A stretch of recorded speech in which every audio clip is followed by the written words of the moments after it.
the system. So let me log out and log in. So now I log out from the system and I'm going to log in. So basically this is the login page. You can put, and these users are privileged users. All users are not equal. Some have power to do this and that. So it depends on which privilege you have as a user. So that's how the system is. You can log in. After you successfully log in, you can have the statistic dashboard of the staffs, the staff status, the active status, inactive, sabbatical, contract, exited. Then your unions, you have the unions category, then you have the staff categories, then you have the last payroll period, then you have how many approvals that are pending. Then you come to the staff management. When you come to the staff management, you can see the staff, you can search staff. You can search staff by searching his PS number. You can search by searching his staff ID or TI number or anything. Look at it here. When you open here, you can come and open. You will see the detail of the staff, everything. Then you can edit if there is any issue. Then also you can export the stuff. You can do bulk upload of the stuff. When you come, you can download the CSV template format. You can do bulk upload of the stuffs on the payroll system. That's part of the stuff. Then the payroll. When we come to payroll, this is it. You can create a payroll by selecting the month and the year. For instance, now you can select the month of maybe we have May, then you can select the month of April 2026 or the month of June 2026. So after you create, you will have a view like this, or you will have a view like this.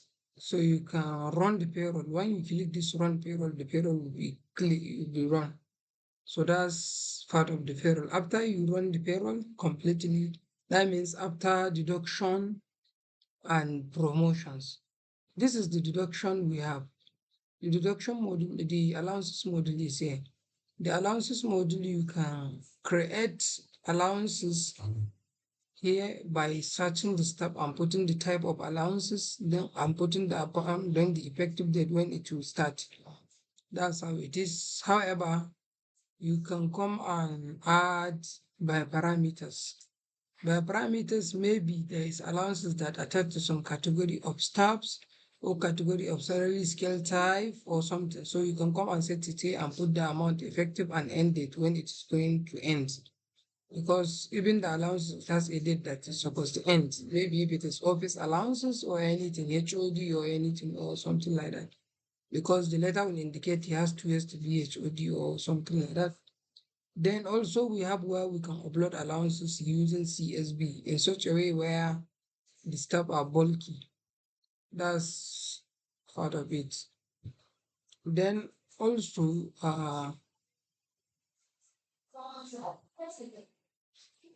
come here and upload allowances in bulk here. This is the CSV, you can download the format.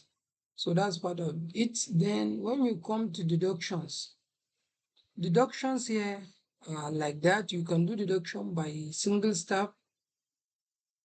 With the deductions type, you can do deduction by upload. Then you choose the type of the you have ANUPA, ASU cooperation, farmers, people cost. It depends on how many deduction you have. There is deduction that you can't do it through here. This is the NHF pension and tax because they are statutory deduction.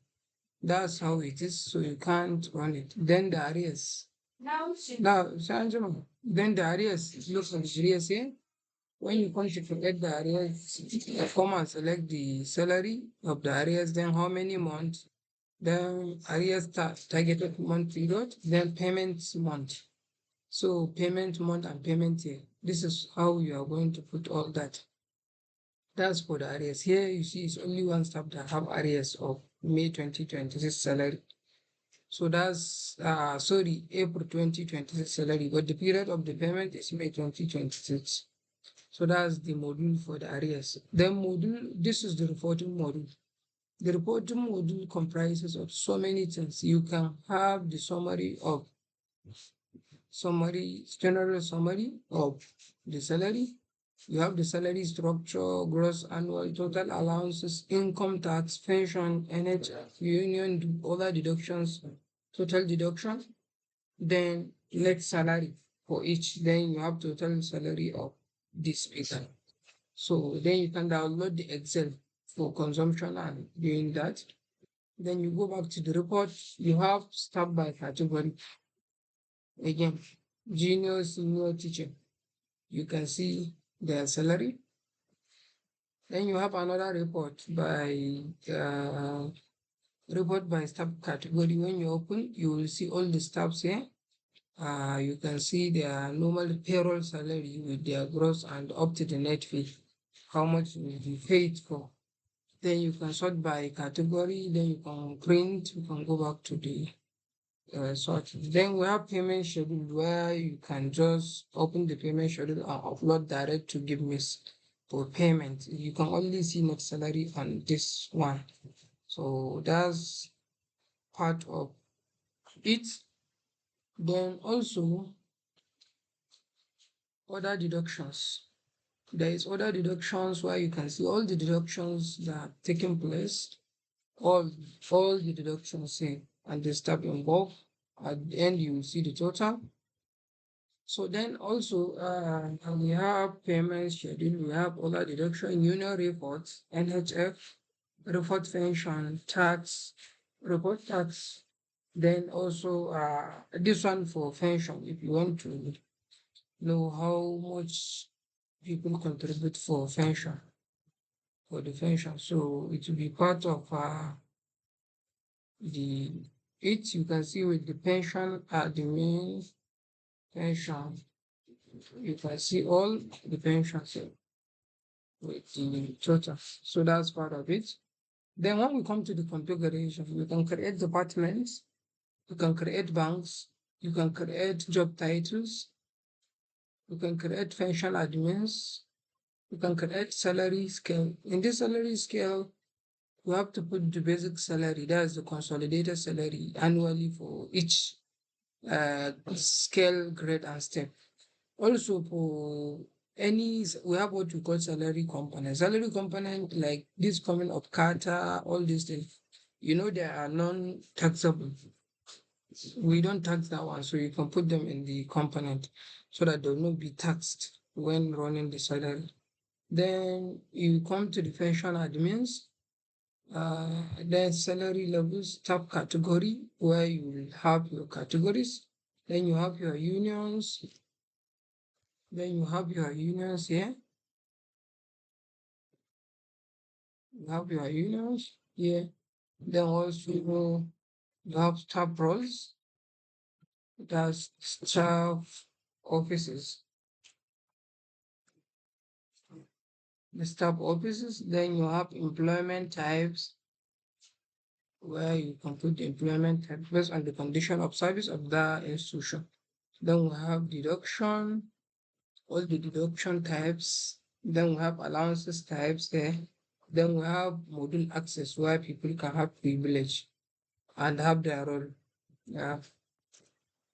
Then we have audit log. Whatever happened within the system, it will be mentioned. Like this stuff.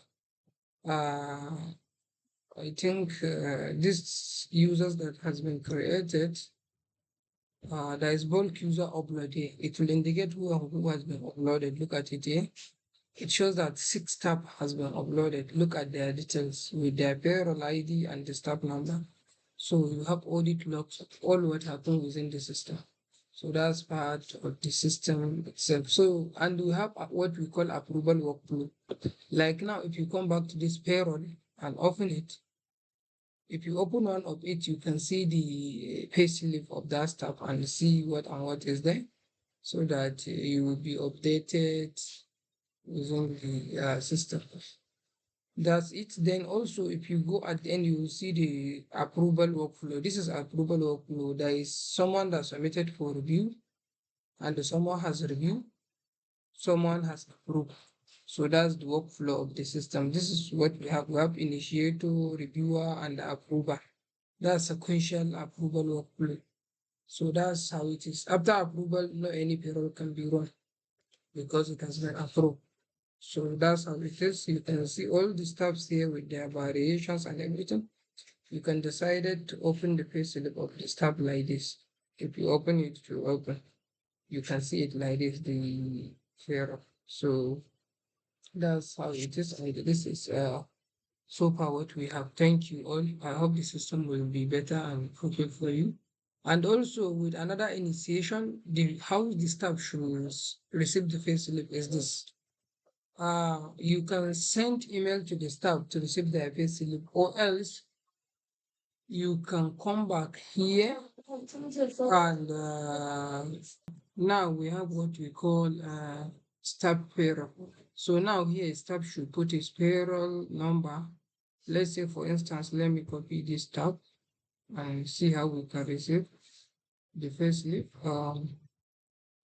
So basically when you come here and click and put the staff payroll ID, if you send no valid email address registered for this account, so the person doesn't have valid email, so the system will not allow for any error.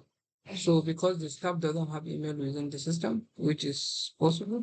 So let's see one of these people. Yes, this should have.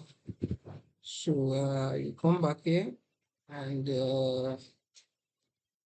so very simple, two way of sending payslip. Whether you send it to their email addresses or they should log into the portal.